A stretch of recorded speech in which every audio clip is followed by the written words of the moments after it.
Assalamualaikum warahmatullahi wabarakatuh. Jadi kami dari kelompok 7 ada saya Dita Yuriska Satisvi, lalu ada teman saya Alvan Bayi Haki, ada teman saya lagi Sofi Bahtera Prastiwi. Nah, di sini kami akan mempresentasikan mengenai mengantisipasi resiko usaha. Materi pertama akan dijelaskan oleh teman saya, yaitu Alvan Bayi Haki.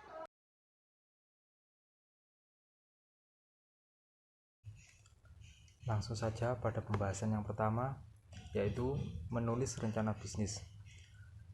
Business plan.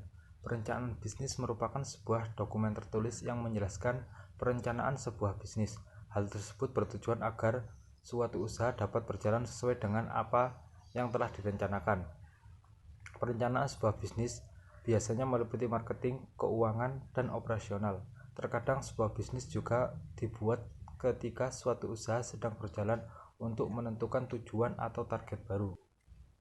Jadi, bisnis plan itu merupakan gambaran sebuah usaha yang akan kita jalankan mengenai apa-apa saja yang dibutuhkan, tentang apa-apa saja yang akan dikerjakan dalam bisnis tersebut.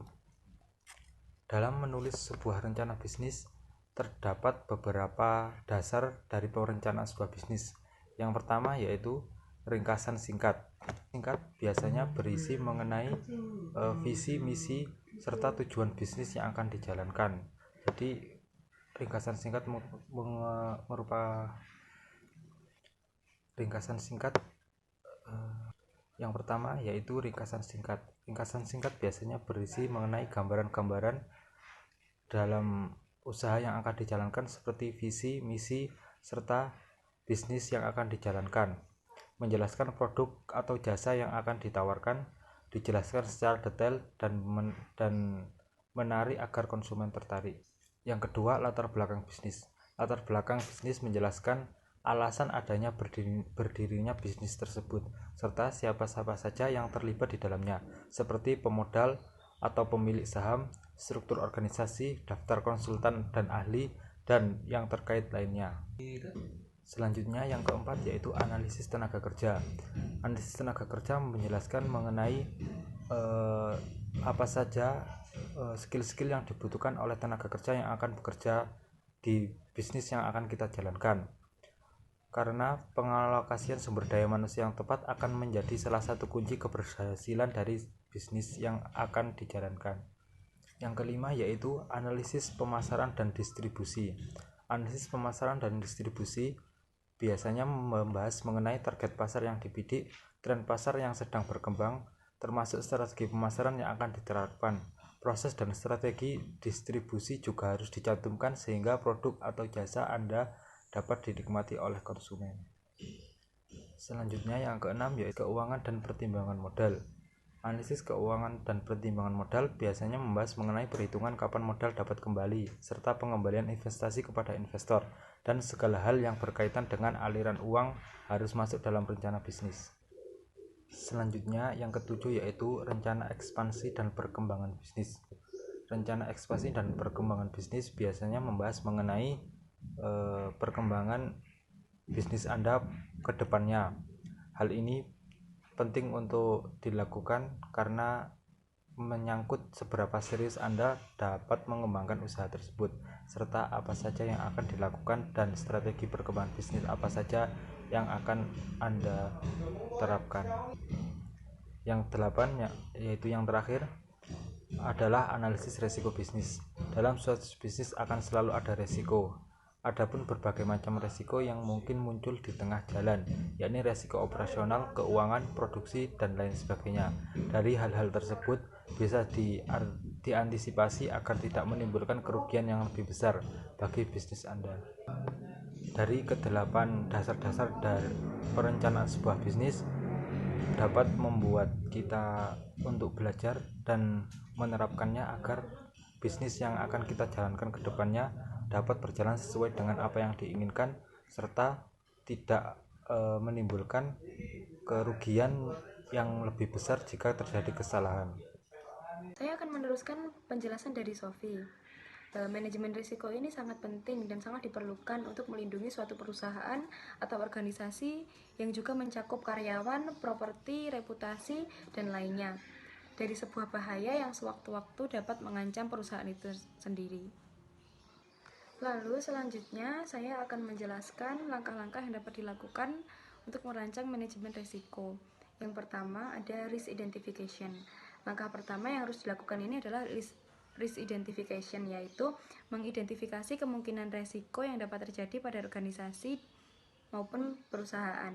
Tujuannya adalah mengetahui keadaan yang akan dihadapi oleh organisasi atau perusahaan tersebut dalam aspek seperti sosial, hukum, ekonomi, produk jasa, dan teknologi yang ada.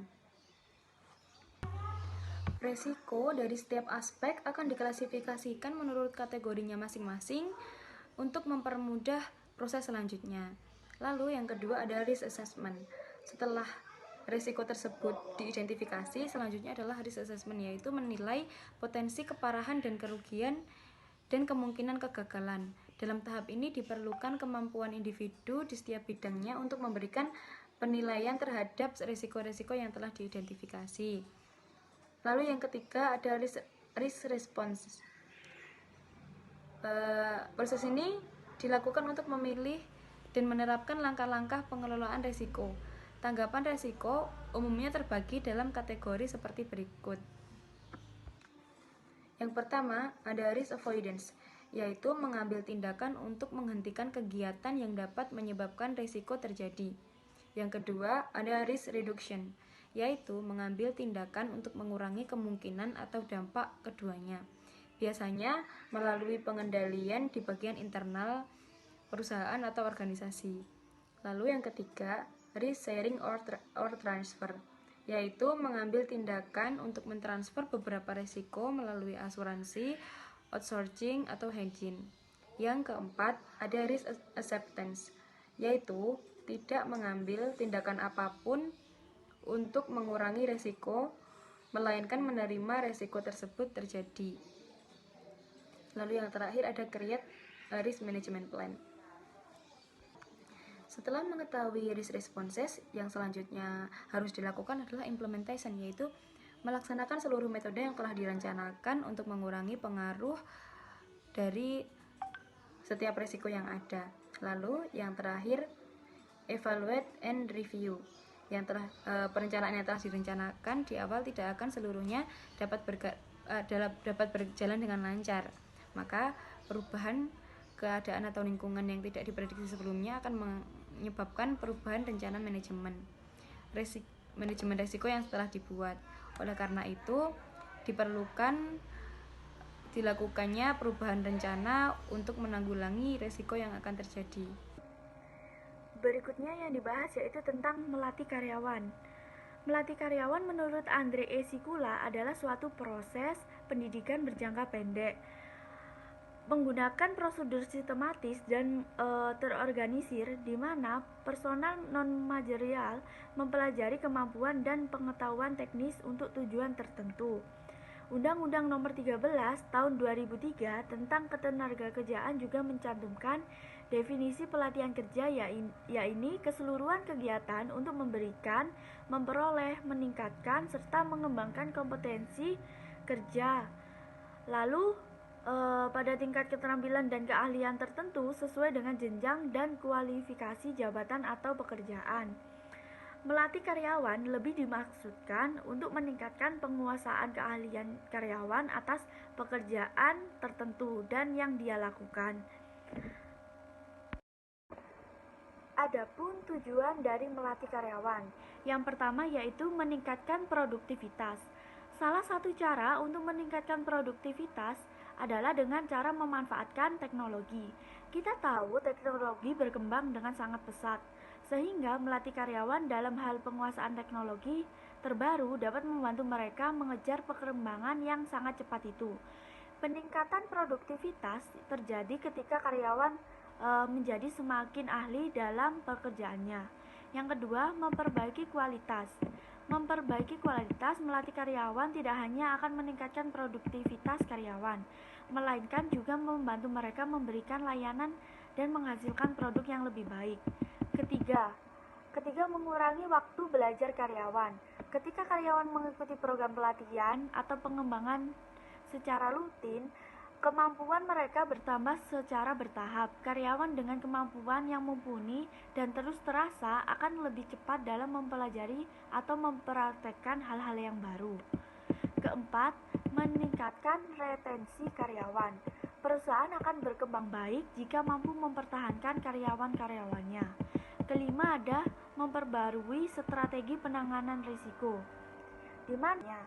Yaitu tentang memperbarui strategi penanganan risiko. Sebelum memperbarui strategi penanganan risiko, ada beberapa hal yang harus diketahui. Yang pertama yaitu identifikasi risiko. Untuk melakukan identifikasi risiko, dapat dilakukan riset seperti peristiwa dan risiko dari masa lalu.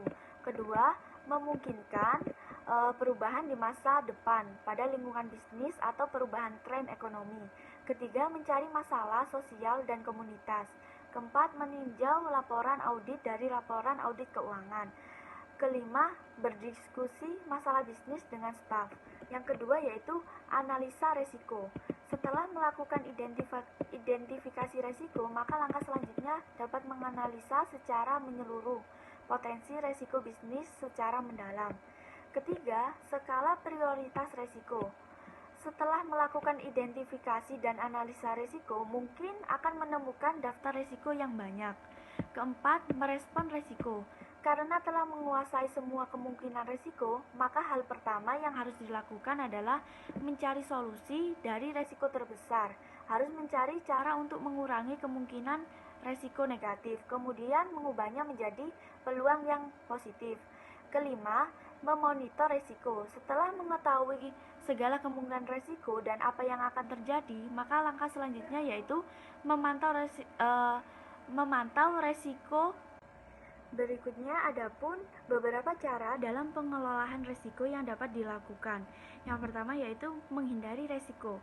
Strategi terbaik dalam manajemen risiko adalah menghindari risiko, namun akan kehilangan peluang untuk mendapatkan keuntungan. Yang kedua yaitu mengurangi risiko. Pengurangan risiko dapat dilakukan dengan cara mengurangi dampak risiko yang timbul untuk mengurangi risiko yang ada, dengan membutuhkan beberapa proses serta perubahan strategi. Yang ketiga yaitu berbagi risiko. Pembagian risiko atau pemindahan mendistribusikan kembali beban risiko atau kerugian kepada pihak lain. Lalu yang terakhir yaitu menerima risiko. Terkadang perusahaan memilih untuk menerima risiko yang terjadi dan tidak menghabiskan sumber daya apapun untuk menghindarinya. Terima kasih, demikian presentasi dari kelompok kami. Ada kurang lebihnya mohon maaf. Wassalamualaikum warahmatullahi wabarakatuh.